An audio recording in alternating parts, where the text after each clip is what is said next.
മക്കളെ നിങ്ങൾ ബാക്കിൽ കാണുന്നത് +2 ക്രിസ്മസ് എക്സാമിൻ്റെ വെയിറ്റേജ് ആണ്. അത് ഈ വർഷത്തെ വെയിറ്റേജ് അല്ല, ഒബ്വിയസ്ലി കഴിഞ്ഞ വർഷത്തെ വെയിറ്റേജ് ആണ്. അപ്പോൾ കഴിഞ്ഞ വർഷം വന്നതിൻ്റെ അടിസ്ഥാനത്തിൽ പേപ്പർ വരികയാണെങ്കിൽ എങ്ങനെയായിരിക്കും വെയിറ്റേജ് വരാൻ പോകുന്നതിൻ്റെ ഐഡിയ കിട്ടാൻ വേണ്ടിയിട്ടാണ് ഈ വീഡിയോ എടുത്തിരിക്കുന്നത്. മാത്രമല്ല ഈ വെയിറ്റേജ് ഒക്കെ വരുന്ന ചാപ്റ്റേഴ്സ് എങ്ങനെ പഠിക്കണം എന്നുള്ള കാര്യം കൂടെ ഞാൻ പറഞ്ഞുതരും, അതും കൂടെ നിങ്ങൾ ശ്രദ്ധിക്കാം. അപ്പോൾ വെയിറ്റേജ് പറയുന്നത് സിമ്പിളായിട്ട് ഞാൻ പറയുകയാണ്. ഫസ്റ്റ് ചാപ്റ്റർ ഏറ്റവും കുറവ് വെയിറ്റേജ് ഉള്ള ഒരു ചാപ്റ്ററാണ്. ഒബ്വിയസ്ലി പബ്ലിക് എക്സാമിന് ഇത് വെയിറ്റേജ് വളരെ കുറവുള്ളതല്ല, ക്രിസ്മസ് എക്സാമിനെ സംബന്ധിച്ചിടത്തോളം വെയിറ്റേജ് കുറവാണ്, കാരണം കുറേയൊക്കെ ഓണം എക്സാമിന് ചോദിച്ചു കഴിഞ്ഞല്ലോ. രണ്ടാമത്തെ ചാപ്റ്ററിൻ്റെ സ്ഥിതി ഓൾമോസ്റ്റ് സെയിം ആണ്. കറണ്ട് ഇലക്ട്രിസിറ്റി സർപ്രൈസിന് കുറച്ചുകൂടി വെയിറ്റേജ് ഉണ്ട്, അപ്പോൾ പഠിച്ചു വെക്കുക. പ്രത്യേകിച്ച് ഡെറിവേഷനൊക്കെ നല്ല ഉള്ള ചാപ്റ്ററാണ്. ഓക്കെ, നെക്സ്റ്റ് ഉള്ള മൂവിങ് ചാർജും സർപ്രൈസിംഗ്ലി അത്യാവശ്യം വെയിറ്റേജ് ഉണ്ട്, 7 മാർക്കാണ് വന്നിരിക്കുന്നത്. മാഗ്നറ്റിസം മാറ്ററും നമ്മൾ വിചാരിക്കും ചെറിയ ചാപ്റ്ററാണ്, ചെറിയ ചാപ്റ്ററൊക്കെ തന്നെയാണ്, പക്ഷേ 6 മാർക്കിനാണ് കഴിഞ്ഞ വർഷം ക്രിസ്മസ് എക്സാമിൽ ചോദ്യം ചോദിച്ചത്. പിന്നെ അങ്ങോട്ടാണ് ക്ലിയർലി വെയിറ്റേജ് കൂടുന്നത്, കാരണം അത് ആണല്ലോ ശരിക്കും പ്രോപ്പർ സെക്കൻഡ് ടേം ചാപ്റ്റേഴ്സ്. അതിൽ ഇലക്ട്രോമാഗ്നറ്റിക് ഇൻഡക്ഷൻ 11 മാർക്കിനും ഓൾട്ടർനേറ്റിംഗ് കറണ്ട് കുറേ കാര്യങ്ങളുണ്ട്, 13 മാർക്കിനും ചോദിച്ചിട്ടുണ്ട്. EM ബേസ് വളരെ ചെറിയ ചാപ്റ്ററാണ്, എല്ലാ വർഷവും വളരെ കുറച്ച് മാർക്ക് ഞാൻ ചോദ്യം ചോദിക്കാറുള്ളൂ. പക്ഷേ ഇത് പഠിക്കാതിരിക്കരുത്, കാരണം സിമ്പിളായിട്ട് കിട്ടുന്ന മാർക്ക് 1 മാർക്കിലൊക്കെ വരുന്ന 2 ചോദ്യങ്ങളൊക്കെ ഉണ്ടാവും. 4 മാർക്കിനാണ് ടോട്ടൽ വരിക. റേ ഓപ്റ്റിക്സ് അറിയാലോ, ഏറ്റവും ഡെറിവേഷൻ കൂടിയ ഏറ്റവും വെയിറ്റേജ് കൂടിയ ചാപ്റ്ററാണ്. അപ്പോൾ എന്തായാലും പഠിക്കണം, നല്ല സീരിയസ് ആയിട്ട്. 15 മാർക്ക് ഒരൊറ്റ ചാപ്റ്റർ ഉണ്ടാക്കാൻ പറ്റുമെങ്കിൽ അത് റേ ഓപ്റ്റിക്സേ ഉള്ളൂ. വേവ് ഓപ്റ്റിക്സ് 10 മാർക്കിനാണ് വരിക. ഓവറോൾ നിങ്ങൾ കൂട്ടി നോക്കിയാൽ 78 മാർക്ക് നിങ്ങൾക്ക് കാണാം. ഒബ്വിയസ്ലി ആ കാരണം എന്താണ്, 60 മാർക്കിൽ പ്ലസ് 70 ഒരു 18 മാർക്ക് വരുന്നത് എവിടെ നിന്നാണ്? ഓപ്ഷൻസ് നിന്നാണ്. അപ്പോൾ ഓപ്ഷൻ കൂടി ചേർത്തിട്ടാണ് വരുന്നത്. ഓപ്ഷൻ ഇല്ലാതെ നിങ്ങൾ വെയിറ്റേജ് മാത്രം നോക്കുകയാണെങ്കിൽ ഈ രീതിയിലായിരിക്കും വെയിറ്റേജിൻ്റെ പെർസെൻറ്റേജ് ഉണ്ടാവുക.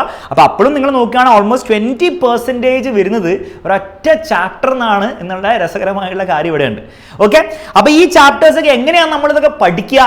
2 ദിവസങ്ങളും കൊണ്ടാണ് നമ്മൾ ഈ ചാപ്റ്റർ പഠിക്കുക.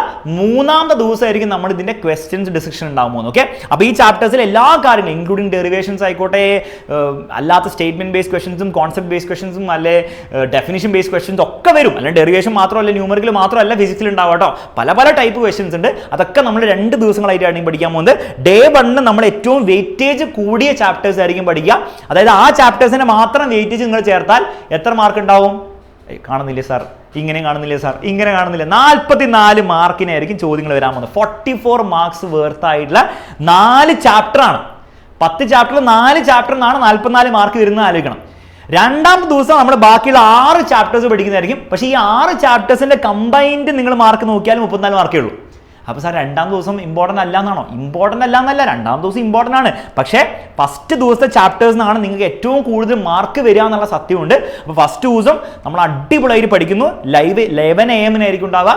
ഇതേപോലെ സെക്കൻഡ് ദിവസവും നമ്മൾ സെറ്റാക്കി പഠിക്കുന്നു. ലൈവും 11 AM ഉണ്ടാവുക. ഡേ 1 ഡേ 2 എന്ന് പറഞ്ഞാൽ എന്താ? എന്നുള്ള ഡേ അല്ല, സാറ്റർഡേ സൺഡേ ആണ്. Saturday day 1, Saturday Sunday day 2, day 3 നമ്മൾ ക്വസ്റ്റ്യൻസിന് വേണ്ടി മാത്രം വെച്ചിരിക്കുകയാണ്. ഈ രീതിയിലാണ് നമ്മൾ ലൈവുകൾ പ്ലാൻ ചെയ്തിരിക്കുന്നത്. എല്ലാ ലൈവും സെറ്റായി അറ്റൻഡ് ചെയ്യുക. അങ്ങനെയാണെങ്കിൽ നിങ്ങൾക്ക് ഈ ചാപ്റ്റർ ഈ മാർക്കൊക്കെ കിട്ടും. ക്ലിയർ ആണല്ലോ മക്കളെ?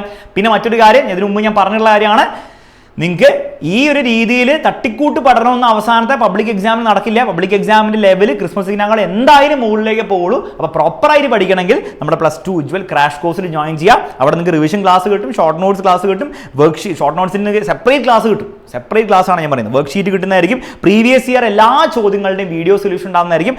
ഇതുകൂടാതെ എക്സാമിനറിന് 50 ചോദ്യപേപ്പർ ഉത്തരവുള്ള ക്വസ്റ്റ്യൻ ബാങ്ക് കിട്ടുന്നതായിരിക്കും. എല്ലാം കൂടെ 1,999 ആണ് കിട്ടുന്നത്. ഗംഭീര ക്ലാസ്സുകളായിരിക്കും. മാത്രമല്ല അതിൽ നിങ്ങൾ പഠിക്കുകയാണെങ്കിൽ തീർച്ചയായിട്ടും നിങ്ങൾക്ക് നിങ്ങളുടെ പബ്ലിക് എക്സാം ഈസിലി ക്രാക്ക് ചെയ്തെടുക്കാൻ പറ്റും. December 26 we are starting. കാരണം ഓവർ സമയമില്ല. അതിനിടയിൽ നമുക്ക് പല കാര്യങ്ങൾ വരുന്നുണ്ട്. നമ്മുടെ മോഡൽ പരീക്ഷ വരുന്നുണ്ട്, അതിൻ്റെ മുൻപ് തന്നെ നിങ്ങളുടെ പ്രാക്ടിക്കൽ എക്സാം വരുന്നുണ്ട്, പിന്നെ ഇംപ്രൂവ്മെൻറ്റ് പഠിക്കേണ്ടവർക്ക് ആ പരിപാടിയും വരുന്നുണ്ട്. എല്ലാം കൂടി വരുന്നതുകൊണ്ട് നേരത്തെ പഠിച്ചു തുടങ്ങിയില്ലെങ്കിൽ ഈ ബാച്ച് കൊണ്ടൊന്നും കാര്യം ഉണ്ടാവില്ല. അപ്പോൾ എത്രയും പെട്ടെന്ന് തന്നെ ബാച്ചിൽ ജോയിൻ ചെയ്ത് പഠിക്കണം എന്നാഗ്രഹമുണ്ട്. ജോയിൻ ചെയ്ത് താഴെ നമ്മുടെ ഡീറ്റെയിൽസും കൊടുത്തിട്ടുണ്ട്. പിന്നെ ഈ ഓഫറൊക്കെ, ഈ ബുക്കിൻ്റെ ഓഫറൊക്കെ December 20 വരെ ഉണ്ടാവുള്ളൂ. ബുക്കൊക്കെ കിട്ടണമെങ്കിൽ നേരത്തെ തന്നെ നിങ്ങൾ ജോയിൻ ചെയ്യുക.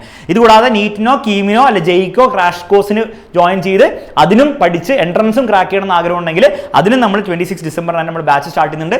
പാരലി ഇപ്പോൾ തുടങ്ങിപ്പോയാൽ ഈസി ആയിട്ട് തീർക്കാൻ പറ്റും. കാരണം ഈ ക്രാഷ് കോഴ്സ് ബാച്ചിൽ നമ്മൾ സെപ്പറേറ്റ് ക്ലാസ്സുകളാണെങ്കിലും നിങ്ങളുടെ ഈ ഒരു +2 പോർഷൻസ് തന്നെയാണ് നമ്മൾ ഇവിടെ ആദ്യം കവർ ചെയ്യുക. അപ്പോൾ നിങ്ങൾക്ക് ഓവർലോഡ് ആയിരിക്കില്ല. നിങ്ങൾ എന്തായാലും ഈ ചാപ്റ്റർ പഠിക്കുന്നുണ്ട് റിവിഷൻ ക്ലാസ്സിൽ, അതിൻ്റെ നീറ്റിൻ്റെ അല്ലെ ജെയിൻ്റെ അല്ലെ കീമിൻ്റെ നിങ്ങൾക്ക് പാരലലി പഠിച്ചു പോകണമെങ്കിൽ ഭയങ്കര ഈസി ആയിരിക്കും. അതല്ലാതെ ഈ +2 എല്ലാം കഴിഞ്ഞിട്ട് വീണ്ടും നിങ്ങൾ പഠിക്കാതിരിക്കുമ്പോൾ പുതുതായിട്ട് പഠിക്കുന്ന ഒരു ഫീലിംഗ് ആയിരിക്കും ഉണ്ടാവും. It's not going to be very easy. അപ്പോൾ ഇപ്പം തന്നെ പഠിച്ചു പോകണം, ഭയങ്കര ഈസി ആയിട്ട് ഈ പണിയും കൂടെ തീരും.